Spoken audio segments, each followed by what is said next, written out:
तर या ठिकाणी विधिमंडळ परिसरातील ही दृश्य विरोधकांकडून हे आंदोलन करण्यात येत आहे।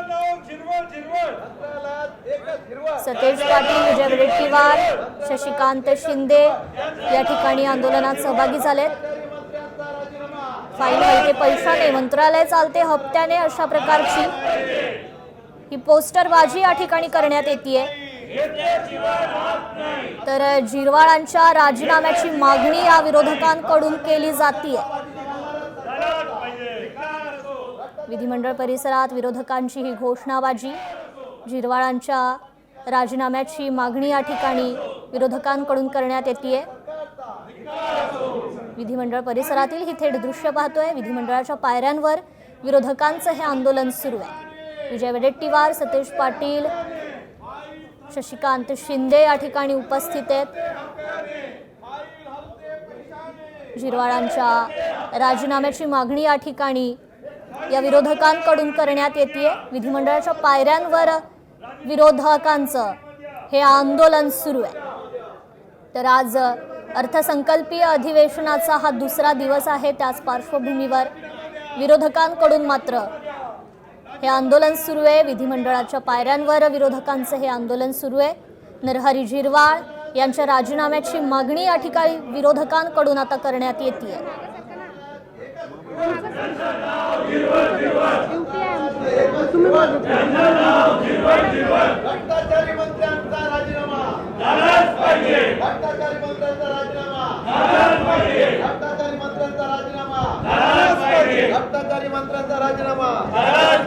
भ्रष्टाचाराला पाठीशी घालणाऱ्या सरकारचा भ्रष्टाचारी मंत्र्यांना पाठीशी घालणाऱ्या सरकारचा वॉशिंग मशीनमध्ये साफ करणाऱ्या सरकारचा वॉशिंग मशीनमध्ये साफ करणाऱ्या सरकारचा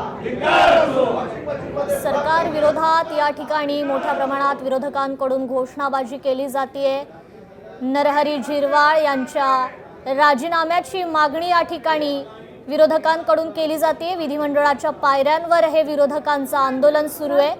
पोस्टरबाजी करत हे आंदोलन सुरू आहे। महत्त्वाची बातमी समोर येते। मुख्य सचिवांकडे गडचिरोलीचं पालकत्व आहे। राजेश अग्रवाल यांची गडचिरोलीचे पालक सचिव म्हणून नियुक्ती करण्यात आलेली आहे। राज्याचे मुख्यमंत्री देवेंद्र फडणवीस यांनी गडचिरोली जिल्ह्याचे पालकमंत्री म्हणून जबाबदारी घेतल्यानंतर आता राज्याचे मुख्य सचिव राजेश अग्रवाल यांना गडचिरोलीचे पालक सचिव म्हणून नियुक्ती देण्यात आली आहे। पूर्वी गडचिरोली जिल्ह्याचे पालक सचिव म्हणून सार्वजनिक बांधकाम विभागाचे अप्पर मुख्य सचिव मिलिंद म्हैसकर कार्यरत होते। प्रशासकीय बदलानुसार आता राजेश अग्रवाल हे गडचिरोली जिल्ह्याचे नवीन पालक सचिव म्हणून कार्यभार सांभाळतील।